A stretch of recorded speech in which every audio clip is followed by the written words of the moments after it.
Hi guys, welcome back to my channel. This is going to be a skin update.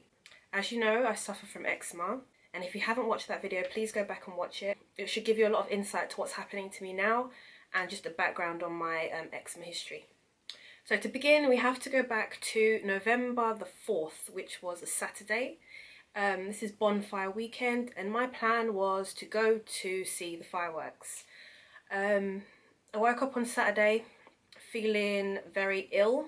I felt like I had the flu. I was under the covers the whole weekend, and on top of my illness now, I found that my skin was getting really dry. It tends to happen when you get sick, your body just doesn't function the way it should. So I remember my neck feeling really dry, so as per usual I put a little bit of steroid cream on there, and for some reason it seemed to make the itching or burning worse. Now I thought nothing of it. Sometimes that happens, sometimes it doesn't. Went to sleep.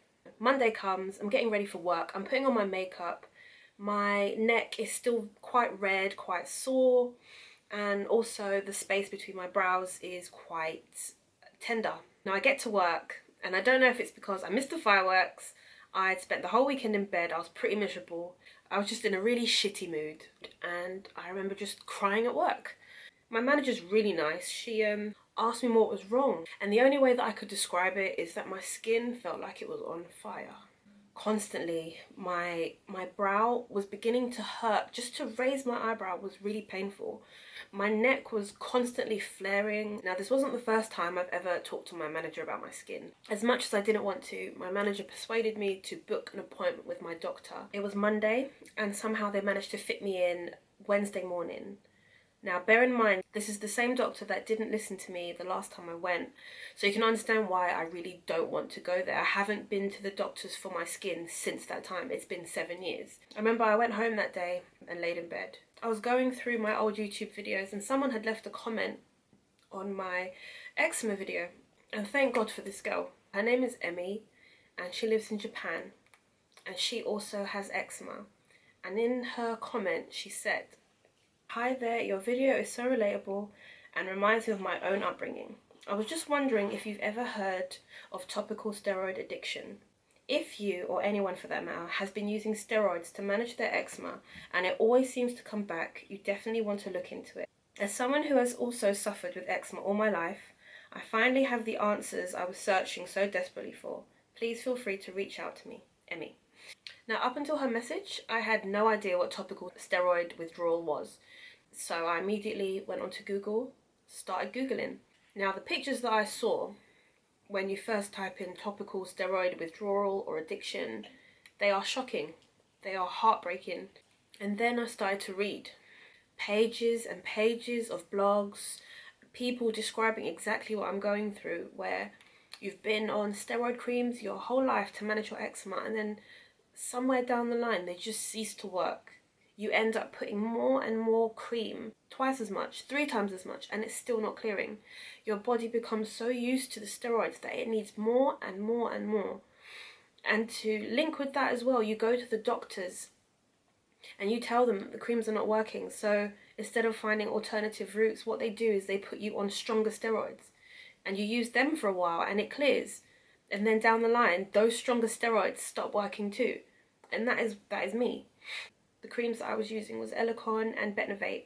I used so little of that cream. So little, because I know how damaging they are. They are still so full. I used like my nail to measure out how much I put. And even then, I would mix it in with my moisturising cream to apply it to places. And I've seen people that go through a tube of these a week. In 1 week, they slather their whole bodies in it, and it doesn't work. So the main function of a steroid cream, like Betnovate, like Eczema, is to mimic the hormone cortisol, which is naturally found in your body. Cortisol is made in your adrenal gland. Its main function is to regulate metabolism, to maintain the body's sugar level, and it also slows down the body's inflammatory response. So you can understand why this works for eczema. You put it on, and in that localized area, you see your skin go from bright red to not red anymore, and you think the cream is working. The only problem is, and I'm sure loads of people find this out, the minute you stop using these creams, the rash comes back. So what do? You put more cream on. And that's the cycle. Doctors are so quick to prescribe steroid creams for eczema because they are treating a symptom of eczema, that being the itchiness and the redness. But it does not solve the underlying issue of the skin problem. Most doctors will start off with a low strength steroid cream like hydrocortisone, which you can buy over the counter at any pharmacy, and they work their way up when the redness doesn't seem to go. And then people like me end up on the strongest types of steroids for years. The skin is your largest organ, and anything that you put on your skin eventually does get absorbed by the skin. Now, this hormone can be absorbed into the skin and go into your bloodstream. Your body is very good at regulating itself, and when it recognizes that there are extra levels of cortisol in the blood, your adrenal gland ceases to work. Because why does it need to make cortisol itself if there's already cortisol in the blood? My cortisol levels are really low because I've taken away the steroid and my adrenal gland is asleep. So now I'm dealing with withdrawal from these creams. That Sunday, that weekend of the bonfire night, was the last time I used the cream. So as of today, when I'm filming this, it's been 2 weeks and 1 day. The minute I stopped using those creams, my skin has just... My body is crying out for these creams. I can feel it, and I refuse to give it the cream. I refuse. The problem I was facing was, my appointment was on Wednesday. I've already decided in my head that I am not going to use any more steroid cream. That Friday, I was going away to Amsterdam, and I felt like, if I feel like this now, I just want something, a quick fix to help me get through that holiday. Then I can focus on getting better. 2 of my friends have eczema, and they said whenever their eczema got really bad, they would take a course of oral steroids. This is in the form of prednisolone or prednisone. In my brain, I thought, okay, maybe if I take a course of these oral steroids, I can get through the weekend, and then I can focus on getting better. So I went to the doctor's appointment. I sat down and he said to me, what can we do for you? And I said, my skin is really bad. What can you recommend? I remember the first thing I said to him was, I don't want any more steroid creams. He had a look at my neck, which by now, it had been 3 days without using these steroid creams. It was bright red, swollen. It just looked angry, very angry. And the skin on there was flaking. It was just a mess. And he looked at it and he was pretty shocked. I could tell by the way he was talking to me. He kept saying, what have you eaten? What have you tried? And I'm saying, this is nothing I've eaten. I haven't changed my diet. I haven't tried no new foods, no new wash detergents, nothing. This is a constant thing. This is always happening. It's getting worse. I asked him about oral steroids. And the funny thing is, he said, I've never heard of oral steroids being prescribed for eczema. And I know for a fact people have it prescribed all the time, either when their asthma is really bad or their eczema is really bad. It kind of confirmed that doctors don't know everything. You can't put your trust in one doctor because they do not know every single disease or every single symptom that is out there or every route of treatment. My 2 friends have had oral steroids for their eczema multiple times. And he's telling me he's never heard of it being used for eczema. It angered me even more. After talking to me for about 5-10 minutes, he wrote me out a prescription. He said to me, I'm going to give you some Trimavate cream. So I asked him what was in it. And he said, it's got an antifungal and a steroid in it. And I literally just rolled my eyes. Because the first thing I said to him was, I do not want steroids anymore. And the only thing he prescribed me when I left that place was a steroid cream. I took the prescription and I threw it in the bin. That was Wednesday. Thursday, my skin was still inflaming even more. Friday, the day of the flight, I was really nervous because airplane air is not the nicest, but it was okay. We went out the Friday night. I'd washed my face like I normally do, ready to put on my makeup for the night. and I just took a moment to look in the mirror. My face was like bright red. The space between my brows, it's so angry. If I raised my eyebrows, the lines in my brow would crack open. My neck was still red. It was very swollen, so it kind of hurt to turn my head. As much as I wanted to enjoy myself, I couldn't do it. No matter how much I tried to have fun, it was in the back of my mind 24/7. The pain is constant. Got home Sunday evening and all I wanted to do was sleep. That's all I want to do lately, sleep. Because if I'm asleep, I don't have to think about this pain. If I'm asleep, I don't have to worry about what I look like. That was the first week without steroids. The second week was much worse. One night I literally could not stop scratching. My neck, I tore it to pieces. There is no other way to describe it. It was an itch that is so intense that even if I sat on my hands to stop from scratching, I couldn't. There was no way. When you put your nails to the skin, I swear it's almost orgasmic. The feeling that you get, it literally sends shivers down your spine, how good it feels.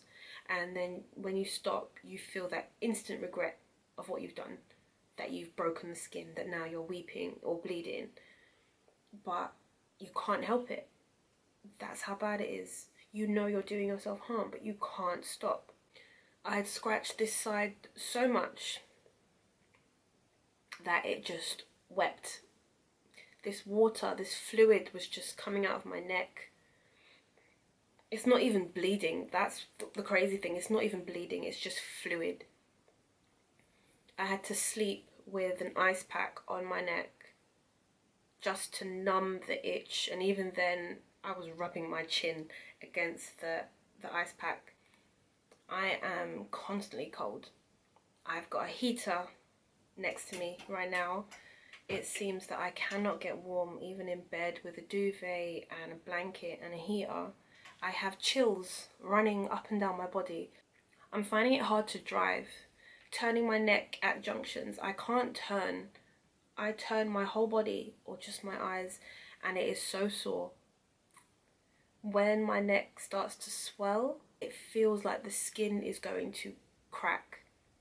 Even opening my mouth to eat is quite difficult because around my mouth and my jaw is so tight. I find it hard to smile, even that hurts. Raising my brow hurts because the skin literally cracks. I must say I probably look fine because I've got a ring light here and a camera that has like a blurring effect, but in reality my skin does not look good. Makeup is the only thing that's allowing me to go to work at the moment. It's giving me that boost, that little bit of confidence to walk out that door. Makeup makes me feel pretty. And if I have to hide it, so be it. I think I've done a very good job over the last few years of hiding how bad my skin actually is. Some people are like, I can't even see it, Zainab. I don't know what you're talking about. And that's great. If you can't see it, great. That's what I'm trying to do. But right now it hurts. And that's what's getting me down. Because as much as I can hide my face to people, I can't hide my discomfort. It's sore. My skin is sore. The worst place that is affected is my neck. Luckily, I can cover that to some extent with my hair, with my clothes, but there is a rash on it that is spreading down. It's stopped here. The skin here is normal and it's very itchy and sometimes it feels like it's burning. It is red, purple, bruised. It's not a coincidence that I stopped using these creams and suddenly my skin is 10 times worse than it ever has been. This eczema is not like the eczema I had when I was a kid. This is incessant itching, bright red skin and bumps and weeping. It's so different. Every day it feels like I am this close to tears, and in the past 2 weeks I've probably cried like 5 times. And it seems so pathetic. It's so vain, isn't it? Like, it's just skin. But it's not just how my skin is looking that's bothering me. it's how it feels, and it burns. Having a bath and coming out, it feels like my skin is on fire. If it didn't hurt, I probably could deal with this, but it's the pain and the itching, and it's exhausting. I don't understand how doctors can still prescribe steroids. There is one doctor who believes that this is something, and he's called it red skin syndrome, and his name is Dr. Rapaport. I'll put links in the description box if anyone wants to watch videos by him, but everything he says makes sense. It can take up to, I don't want to put an end figure on it, it can take weeks, months or years for me to heal. It could get a lot worse for me. It could, or I could start healing. I don't know. And that is the scary part about it. And I'm just worried that this skin is going to stop me from enjoying myself. That is the worst part of this. I feel like it's zapping me of my personality. It's taking from me. I've told friends, don't expect to see me in the next few weeks because I don't want to be around people. The last 2 weeks I have been filming, taking pictures of my skin. I'm not going to put them in this video just because they are quite graphic. Well, kind of graphic. I will put them in a separate video, so if anyone wants to see how my skin is developing, you can watch that. I do feel better that I've spoken about this, again, just to raise awareness that this could be an issue most of us are facing and we just don't realise it yet. And I'm glad I've got it off my chest. Hopefully the next video will be a bit more cheery.